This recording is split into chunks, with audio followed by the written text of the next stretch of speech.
കഴുകൻ ആ കുഞ്ഞിന്റെ ശവം കൊത്തിക്കളഞ്ഞു. അങ്ങനെ സംഭവിച്ചാൽ തനിക്ക് ലഭിക്കാൻ പോകുന്നത് ഒരു ചരിത്ര ഫോട്ടോ ആയിരുന്നു. നിമിഷങ്ങൾ ഇഴയുന്നു. കെവിൻ ശ്വാസമടക്കി നിന്നു. ആ കുഞ്ഞു മരിച്ചില്ല. കഴുകൻ കൊത്തിയതുമില്ല. പിന്നീട് വൈകാതെ തന്നെ കെവിൻ കുറച്ചുകൂടി മുന്നിലേക്ക് ചെന്ന് കഴുകനും കുഞ്ഞും അടുത്തടുത്തായുള്ള ചിത്രങ്ങൾ തന്റെ ക്യാമറയിൽ പകർത്താൻ തുടങ്ങി.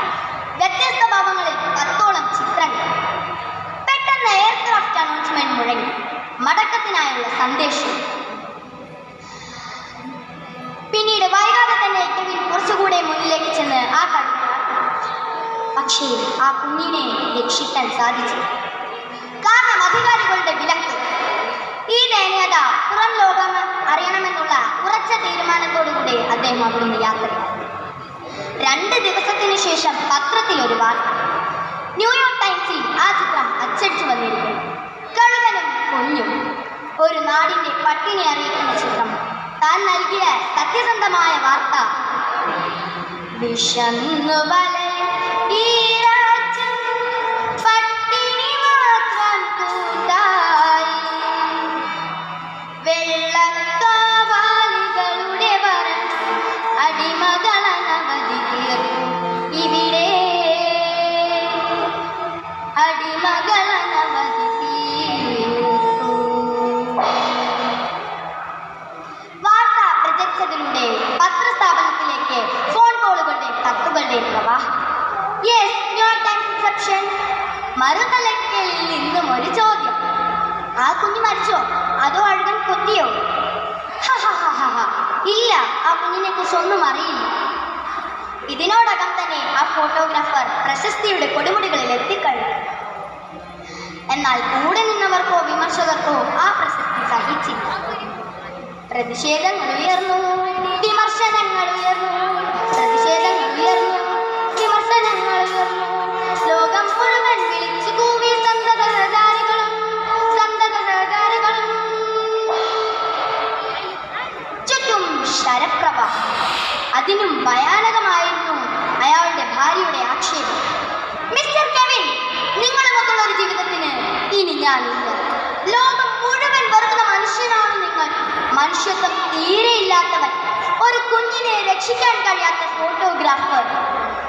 ദുഷ്ടൻ, ക്രൂരൻ, നീചൻ. നിങ്ങളുമൊത്തുള്ള ഒരു ജീവിതത്തിന് ഇനി ഞാൻ ഒരിക്കലുമില്ല.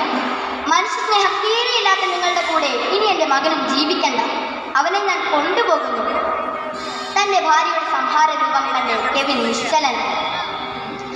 അടുത്ത ക്ഷണം ആ വെള്ളക്കാരി മദാമ തൻ്റെ 5 വയസ്സുള്ള മകനെ കൊണ്ട് തൻ്റെ വീടിന് പുറത്തേക്ക്. ഒരക്ഷരം മിണ്ടാതെ കെവിൻ മൗനിയായി ഭൂതകാലത്തേക്ക് വീഴുന്നത്.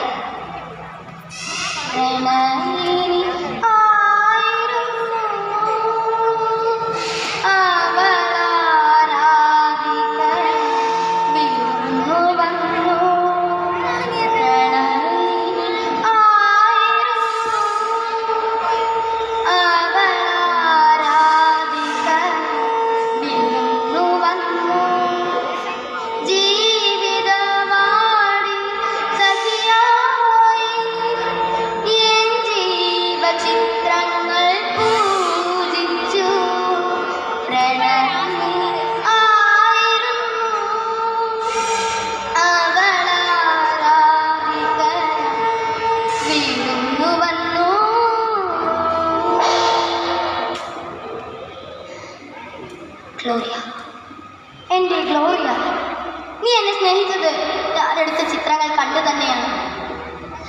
എന്നെ എത്രയധികം അഭിനന്ദിച്ചിട്ടുണ്ട്, പുകഴ്ത്തിയിട്ടുണ്ട്. എന്നെ സ്നേഹിച്ചതും ഉപേക്ഷിച്ചതും ഞാനെടുത്ത ചിത്രങ്ങൾ തന്നെ. ഗ്ലോറിയ, എൻ്റെ ഗ്ലോറിയ. പിന്നീടുള്ള അയാളുടെ ജീവിതം നിരാശാജനകമാണ്. പ്രിയരെ, കെവിൻ കാർട്ടർ എന്ന പ്രസിദ്ധ ഫോട്ടോഗ്രാഫർ ഇതിനോടകം തന്നെ ഒരു വിഷാദ രോഗിയായി മാറിയിരിക്കുന്നു. ആ അസ്വസ്ഥ നിമിഷത്തിൽ അയാളുടെ കാതുകളിലേക്ക് ഒരു സന്തോഷ വാർത്ത ഓടി. ആ വർഷത്തെ പുലസ്റ്റർ പുരസ്കാരം കെവിൻ കാർട്ടർ.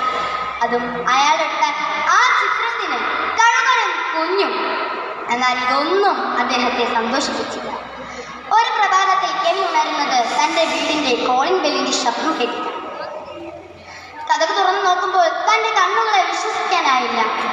കയ്യിൽ ഒരു ചുവന്ന പൂവുമായി തന്റെ കൊച്ചു മകൻ.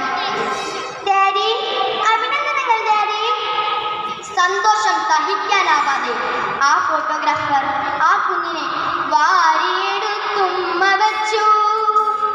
താരളം തവിളിൽ താലോലം വാരിയെടുത്തുമ്മ വച്ചു. താരളം തവിളിൽ താലോലം അച്ഛനു നൽകിയ പുഞ്ചിരിപ്പൂക്കൾ ആ ഹൃദയത്തിൻ കുളിരലയ. അച്ഛനു നൽകിയ പുഞ്ചിരിപ്പൂക്കൾ ആ ഹൃദയത്തിൻ കുളിരലയ. മോനെ, നീ നീ ഒറ്റയ്ക്കാണോ വന്നത്, അതോ കൂടെ ആരെങ്കിലും? ഇല്ല ഡാഡി, ഞാൻ ഒറ്റയ്ക്കാ വന്നത്. ഞാൻ എന്നും ഡാഡിയെ ഓർക്കും, പക്ഷെ മമ്മി സമ്മതിക്കില്ല. മമ്മി അവൻ നിശബ്ദനായി. അവന്റെ കണ്ണുകൾ നിറഞ്ഞു.